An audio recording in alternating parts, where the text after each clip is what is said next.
Bonjour à toutes et à tous, aujourd'hui on se retrouve pour une nouvelle vidéo. Alors aujourd'hui dans cette vidéo je vais vous présenter un petit peu les appareillages électriques de Legrand Neptune suite à une demande et une envie de réaliser cette vidéo. Donc je vais vous présenter un petit peu les générations une par une, là elles sont classées par ordre chronologique. Donc je connais pas exactement les dates parce que j'ai pas trouvé de documentation, d'ailleurs si quelqu'un peut trouver de la documentation, il peut essayer de me contacter, il n'y a pas de souci. Parce que j'ai trouvé de la documentation pour les Legrand Mosaïque, ceux-là, mais pas pour les Legrand Neptune. Voilà, donc ça m'a fait un petit peu bizarre. Donc maintenant, je vais vous présenter génération par génération. Donc j'ai d'un côté les prises et d'un côté les interrupteurs. Donc on va commencer par les prises de courant. Voilà, donc on commence avec l'une des premières générations Neptune. Il me manque la génération d'avant. Je sais, j'en avais, mais je les ai perdus.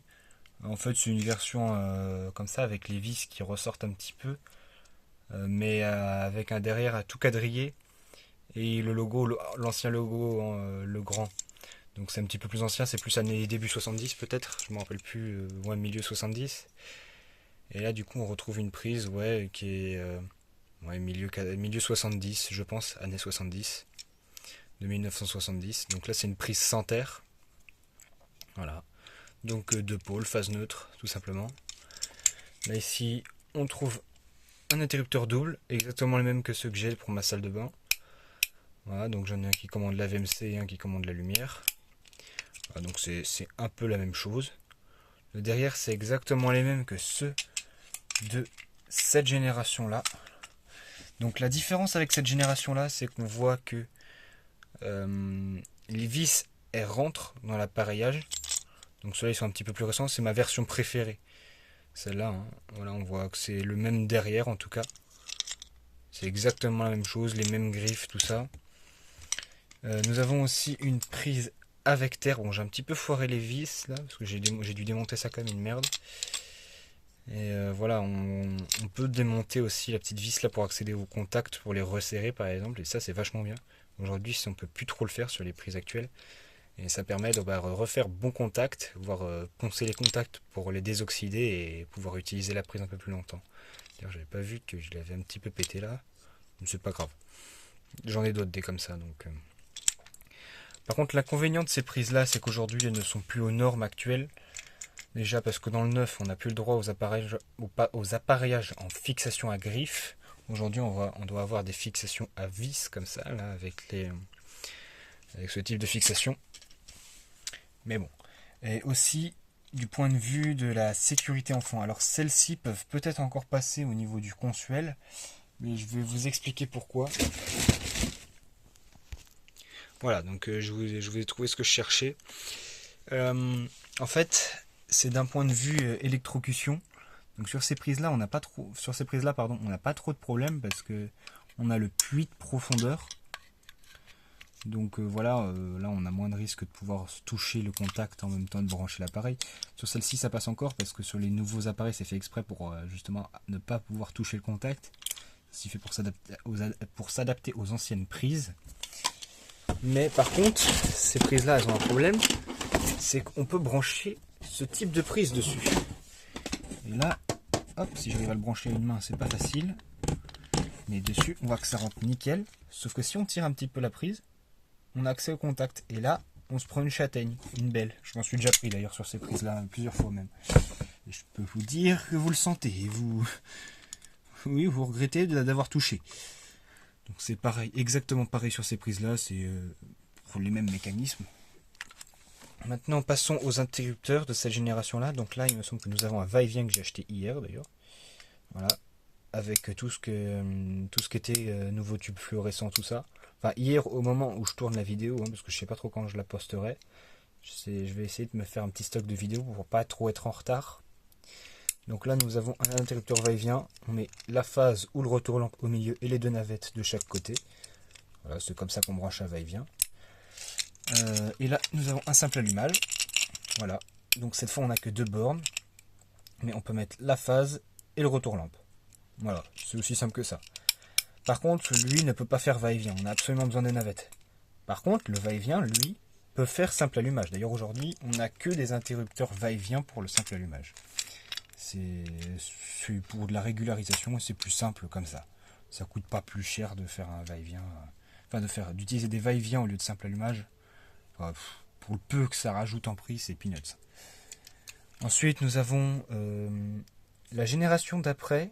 Pardon, je voulais d'abord, oui, vous dire, celle-là, c'est plus fin 70, début 80. Parce que ma maison, elle date des années 80, l'année 80 pile, d'ailleurs, et on avait ces appareillages-là. Hein. Donc ça, c'est sûr, c'est années 80. Donc après, nous avons cette génération de prises-là, qui est un peu plus actuelle. Alors celle-là, peut-être qu'il y a plus de chances que certains d'entre vous en aient, même si ça existe encore aujourd'hui. Hein. Franchement, si on a ça chez soi, c'est pas la peine non plus de tout remplacer directement, parce qu'il y a plus dangereux. Si on a, par exemple, ce genre de prise et d'interrupteur, là, oui, il faut refaire, mais là, c'est pas le cas. Donc voilà. Là, voilà.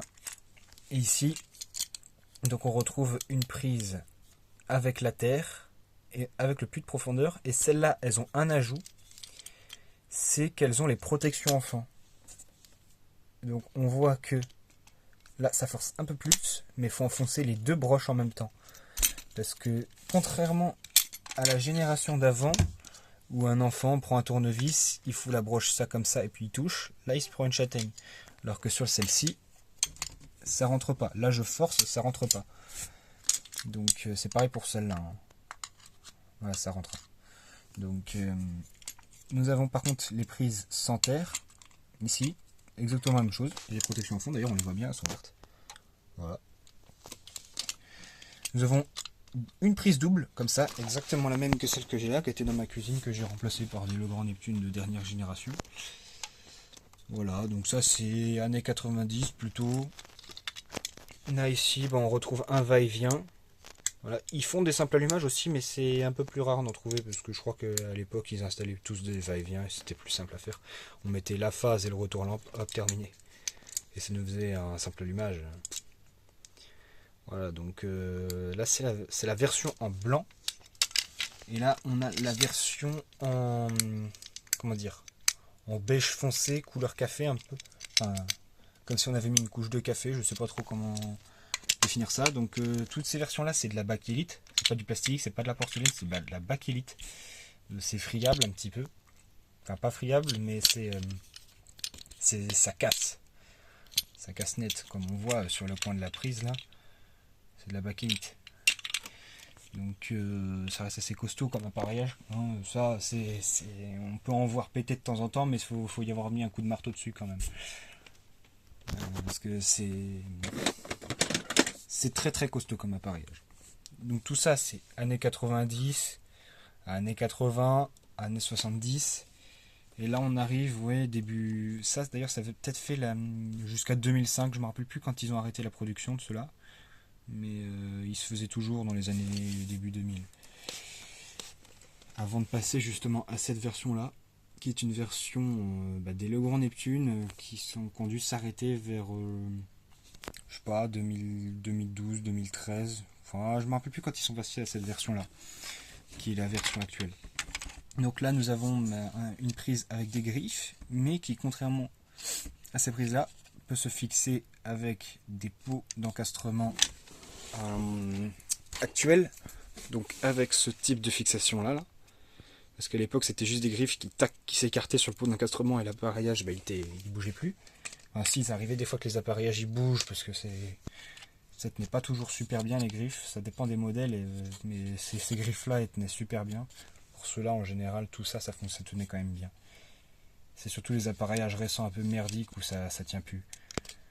Donc voilà, elles existaient en version connecteur rapide. D'ailleurs, c'est les toutes premières qui avaient des connecteurs rapides. On a une vis ici pour tenir tout le capot. Donc ça empêche qu'on puisse ouvrir le capot. Voilà, donc on a une prise, tout ce qui est de plus sympa. Hein, avec la terre, la sécurité enfant, pareil. Voilà. Et là, nous avons les interrupteurs. Donc là, j'ai un interrupteur va-et-vient. Voilà. Donc quand je vous parlais des connecteurs automatiques, c'est ça. En fait, on dénude le fil, toc, on le rentre dedans, terminé, il n'y a pas besoin de serrer le vis. Alors qu'il y a des interrupteurs, enfin des prises plutôt, on a besoin de serrer les vis. Là, il n'y a pas besoin. Et ça a été super pratique à l'époque où on installait très vite des appareillages. On ouvre la boîte, tac, on branche les fils, hop, on met l'interrupteur, on le met de niveau, hop, on met la plaque, terminé, c'est posé. Alors que ça, fallait serrer les vis, fallait ensuite mettre de niveau, essayer de caler les griffes, ça c'était un peu chiant. J'en ai déjà posé pas mal de ces appareillages là et c'est un peu chiant. On retrouve ensuite la version la même, sauf que celle-là c'est une version avec voyant que j'ai retiré d'ailleurs parce qu'il avait cassé, enfin il a grillé, c'est pour ça que l'interrupteur je l'ai là. C'est un interrupteur pour l'extérieur et je l'ai remplacé par un Schneider Ovalis. Vous chercherez sur internet si vous avez besoin de voir à quoi ça ressemble. Donc là nous avons exactement la même chose mais sans le voyant. Voilà. Et donc là c'est la génération actuelle de Legrand Mosaïque que j'ai acheté il n'y a pas longtemps. Nous retrouvons des connecteurs en plus de ce qui est repéré avec des couleurs. Un peu comme la génération d'avant aussi, c'est repéré, mais là c'est un peu plus visuel, on voit comment on branche les fils. Neutre toujours à gauche, terre toujours au milieu et phase toujours à droite. Et on a possibilité de faire des repiquages. Donc ça c'est intéressant, et puis ces prises franchement elles sont jolies. Par contre les interrupteurs, j'aime un peu moins, mais ça reste correct. Puis ça reste de la qualité assez potable. Comparé à certaines merdes qu'on peut trouver, ça casse pas tout de suite. Donc là c'est pareil, c'est un va-et-vient. Donc phase et les deux navettes. Ou alors phase et retour lampe. D'ailleurs je vois, ouais ça c'est le 1. Personnellement moi les interrupteurs quand je les pose, ils sont éteints toujours dans cette position là et allumés dans cette position là. Parce que j'ai déjà eu plusieurs échos aussi d'électriciens que je connais qui me disent déjà quand il est comme ça l'interrupteur il accumule la poussière. Et surtout que pour un enfant c'est plus facile pour appuyer comme ça. Pour après éteindre, il se démerde. Mais c'est plus facile pour un enfant d'atteindre l'interrupteur quand il est à 1m20 et que l'enfant il est pas très grand. Mais bref. Donc ça c'est la génération, la toute dernière. J'ai dû acheter l'année dernière cela. Donc c'est plutôt intéressant. Et je reviens aussi sur les tout premiers. Donc ça c'est le mécanisme des Legrand Neptune. Et nous avons le mécanisme des Legrand Jupiter qui est exactement le même. À l'intérieur, c'est juste que ceux-là, ils se fixent différemment et puis ça s'utilise pas pareil. Ceux-là, les Legrand Jupiter, ils se fixaient sur les bâtis de porte, les huisseries. Tac, on les encastrait ici. Hop, c'est plus ceux en métaux, parce que là c'est du bois. Mais ceux en métaux, hop. C'est ce qu'il y a d'ailleurs dans mon lycée actuellement. Et c'est pas mal. Franchement, ces interrupteurs-là, c'est du costaud. Donc voilà, je vous ferai un autre point sur cette maquette là que j'ai pas terminé. Je vais rajouter une deuxième, pour ça que j'ai mis du scotch là comparé à hier où c'était tout ouvert. Va falloir que je termine ça parce que c'est pas du tout aux normes, je sais très bien. Ça va être beaucoup plus propre que ça. Et voilà, donc maintenant moi je vais vous dire au revoir pour cette vidéo. Je ferai d'autres vidéos sur les appareillages Legrand. Je pense que ce qui va suivre, ça va être les Legrand Mosaïque. Parce qu'il y a plusieurs générations et ils ont commencé assez tôt ceux-là. Je pourrais mettre aussi dans la description de la documentation par rapport à cela, parce qu'il y en a. Et comme toutes les versions de Legrand, on a vraiment des variantes de chaque version, comme cela. Je vous ai dit avec la vis qui est encastrée dans l'interrupteur, la vis là qui est complètement apparente. On a plusieurs sous-versions et c'est intéressant aussi. Par contre, le document de Legrand, lui, ne le précise pas. Donc voilà, c'est intéressant.